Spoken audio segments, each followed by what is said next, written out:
This is a very good spot where you can see the current you can see the amount of current that's coming through.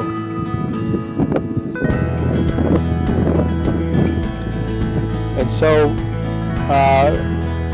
when the canal currents are on fully, we can have up to 2 million liters a second coming through all the farms. Is huge. So the way most of our farms run is the front two pens is when we receive the little fish about this big. So they come in here and then they stay until they're about this size. And if you can see down there, you can see the fish are about a foot long. And then what happens is as we start harvesting the bigger fish out, this is an automatic feeder. So you can see the fish.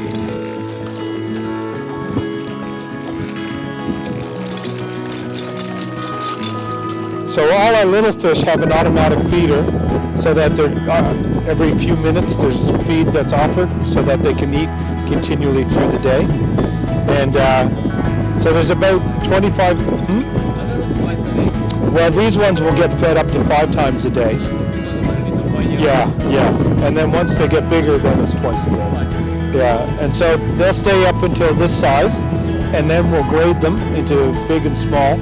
And then we'll just separate them and then continue to grow them. So as we harvest out the large fish, then these ones grow into that space. And that's why if we hold the fish too big, then these ones don't have they get slowed down. So it's a bit, it's quite an organized, how many fish come in, 25,000 fish come in, and then they get graded into big, small, and then they continue on. And the reason why the net is to try and keep the birds out. The birds are here constantly. We have a scarecrow. He's not done a very good job. So it's a pretty straightforward farm. And then once we start harvesting here, we'll probably be on this farm for up to 4 weeks at a time. We've already harvested some of the very biggest ones already. We've taken them out and we've sent them to market, and then we let the rest of them grow. So when we grade into big and small, we harvest out when the big ones are ready, then we take those, and then we give the space to the smaller ones to grow into. We have a big giant fish pump that is like a vacuum cleaner that we just harvest up. They go through through the big hoses, and then they go onto into a harvesting trailer where they're stunned and their throat is cut, and then they go into ice for bleeding, and then they go transferred from here to Timber to the plant. I've been doing this for over 30 years. So and I've worked all over the world, and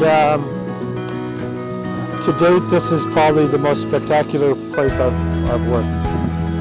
And the fish is easily the best quality salmon I've seen in the world. So it's, I have no problem saying that. And I've had many of my Canadian and US colleagues come here and try it, who have actually agreed that it really is the best tasting salmon in the world.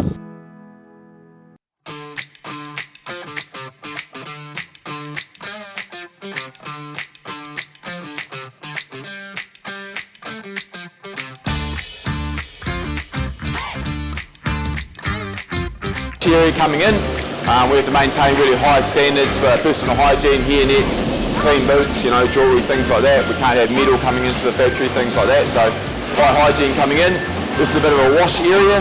So we were washing, sanitising bins for reuse. So they might reuse the bins 3 or 4 times throughout the day. So we just clean them and sanitise them before they enter the process again. Yeah, ice. So we obviously need to keep our salmon cold. Yeah, it's a bit of an iceberg at the moment.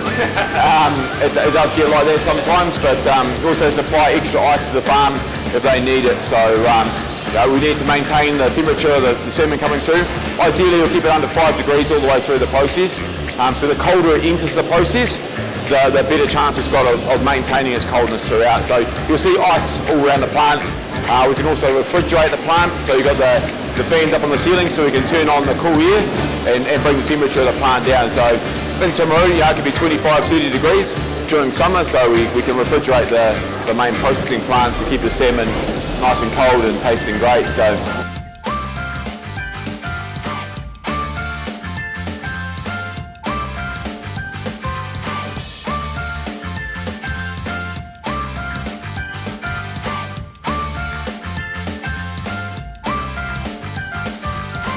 Our QC, quality control, so she's got the green hat, so she'll do a lot of box checks, and she'll be checking the temperature of the fish and a lot of things like that as well. So making sure that we are doing exactly what we want to do and the quality is high.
The fillets come out, they'll come down here and she's just catching them and put them across the line.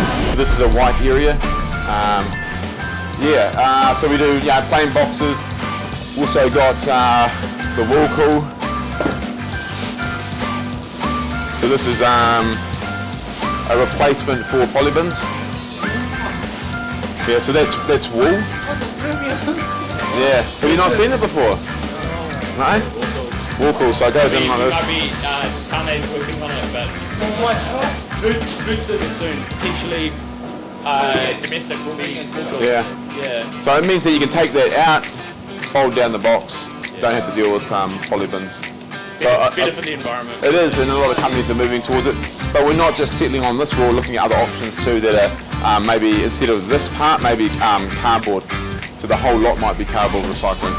So we are trying to be sustainable, be a responsible company, and look after the environment going forward. Because you can imagine we go through a lot of polybins, and if we can reduce that and reduce our footprint, then that's it's good for us. It's good for the environment, especially with our culture being up in the Mackenzie country. It's so pristine. So we want to look after the environment.